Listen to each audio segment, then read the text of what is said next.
Okay, thanks guys. Welcome back here to CP. We are with some very special people who help the wheels turn here at CP. We have Nick, Julie, John, and Maddie. And I'd like, first of all, if you could, just introduce yourself, your name, full name, I gave your first name, and then what your title is here.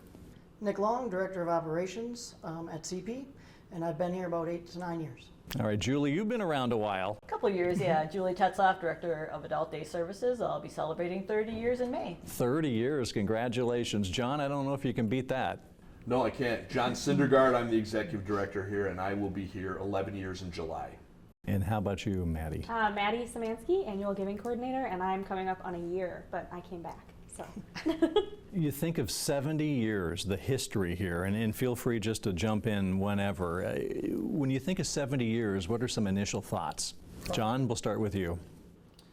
Yeah, hard to believe, first of all, that we have been here for that extended a period of time, and I think that's really a credit to the contemporary thinking and progressive nature of CP. I mean, CP has always been the kind of the type of organization that if we have needed to reinvent ourselves, if we need to go out and chase new opportunities, evaluate growth potential, we've been willing to do that. And conversely, we're the kind of organization I think that has been really introspective. So we continue to take a keen look at the quality of our programs, what we do, making sure that they meet the needs of the community and that they're innovative and doing the things that the community expects us to do.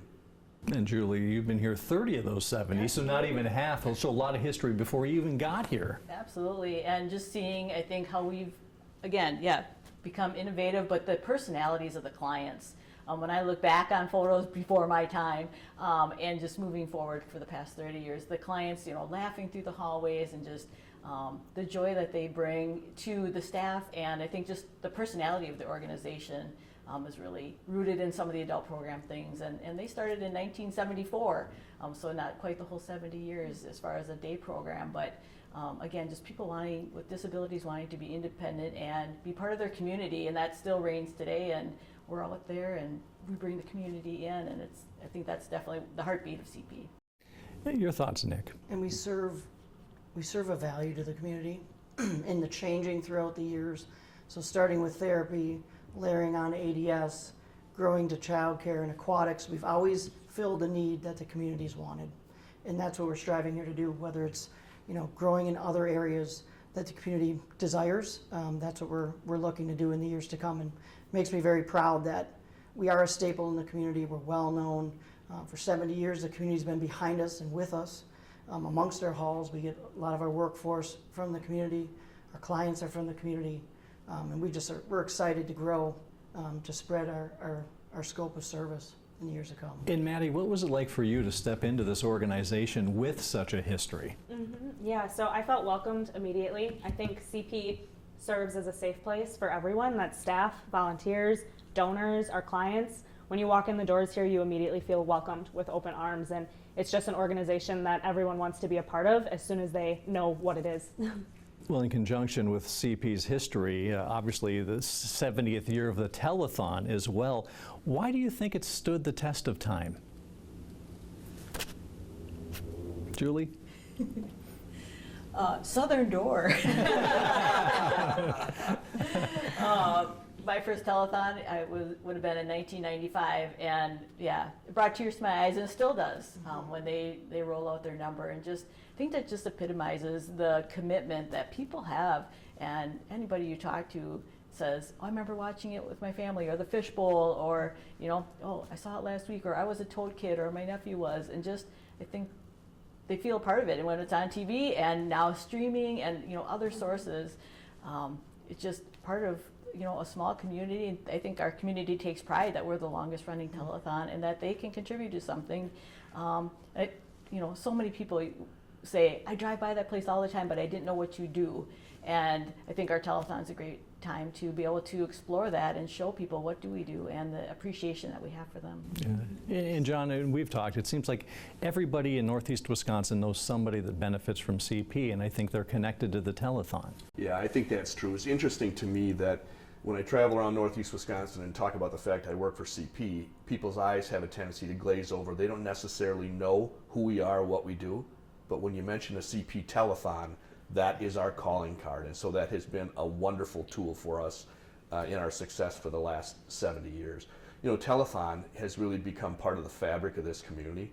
I've also talked to families that set the first weekend in March aside because they spend it watching Telethon on the couch with their family and friends. It's really crazy to think that we continue to have that support. You know, the other thing is it's obviously a very, very unique event. And whereas some people see it as a little bit of an archaic and dated event, given the unique nature, live TV, great entertainment, great human interest stories, what's not to like about Telethon? I think that's what they like, though, the datedness, and it brings them back to when they were kids. They remember when the Yes. TV turned on that weekend. It's, you know, Channel 2 is now the telethon for 2 straight days, and it comes through in the pledge forms. I touch every single pledge form over that weekend in the little notes on some of those pledge forms of, I've donated now X number of years. I remember when I sang at Southern Door. Those come through on each pledge form. They write a little note. It's pretty special. The community tradition is palpable. The energy when you walk into WBAY studio on that Sunday and you just feel how much excitement is there, whether it's staff, whether it's clients, donors, random community members that stop in to drop off their $10 check. Every donation makes a huge difference, and I think that's what people love being a part of as well, is knowing that they're having an impact on their community, and they can also pass that down from generation to generation. And I think that's what's made Telethon last for 70 years and another 70. And counting. Well, speaking of the Yes. future, I wanted to get each of your perspectives on that. CP 5 years, 10 years from now, what do you guys envision? Growth. Amplifying our impact across the state is where I really want CP to, and I think we're aligned and growing. We do wonderful work in the 4 sites that we currently have, but I think we need to now look at communities that are underserved, where we can make a tangible difference and put the business cases together and get to those communities and start serving. We have wonderful people within these buildings that want to make a difference in their communities. We can amplify that over the next 5 to 10 years. And Julie?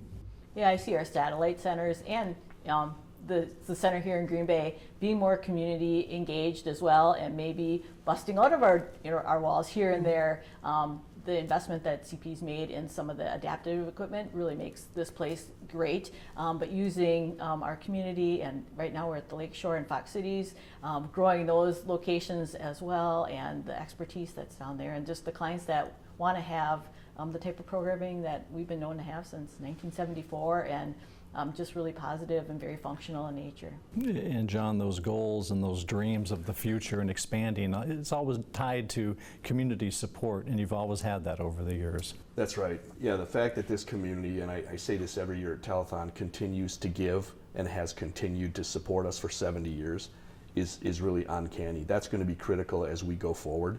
That, I think, coupled with the fact that we are an entrepreneurial, forward-thinking organization that wants to grow, that's willing, as I said before, to continue to reinvent ourselves. So I think that sustainability in terms of continuing to evaluate and look internally at what we're doing, as well as look at new geographic locations, is going to be the reasons for success. One of the things that we challenge our leadership group here with is the sustainability of CP. We're very, very focused on making sure that we continue to be successful under our watch.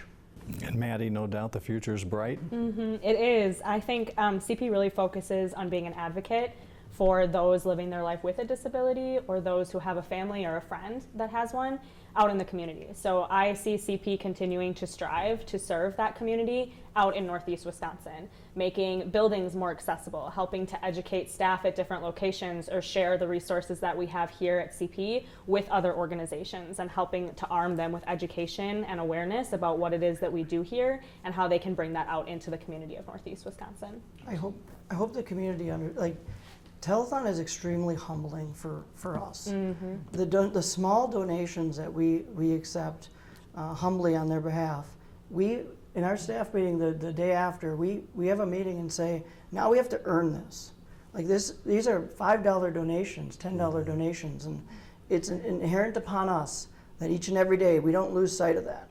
Like we have to go into our classrooms, into our programs, and make sure that we have the very best, because those are very tangible gifts and meaningful for those donors, and I want everybody to know that they're meaningful for us too.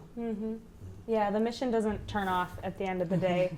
The people who work here and volunteer here and our staff, or our clients too, they leave and they keep that mission of celebrating all abilities right there with them. I know for myself personally, as well as our other staff members, that when you leave, you're thinking about how you can do your job better, how you can continue to serve clients in a better way, or what you can do in the community that's going to help tie people back into the mission of CP. And I know that on our department, we'll be texting each other after hours or on weekends thinking about, oh, this is a great idea. Have you thought about that? And that's because what we have here at CP is so special that it's more than a job. It's more than a place where someone goes during the day for services. It really is a family, and it just means so much to everybody. And like Nick said, it's very humbling to be a part of something so special.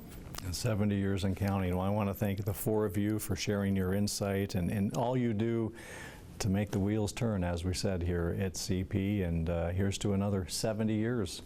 Thank you. Yeah. For sure. Back to you guys in the studio.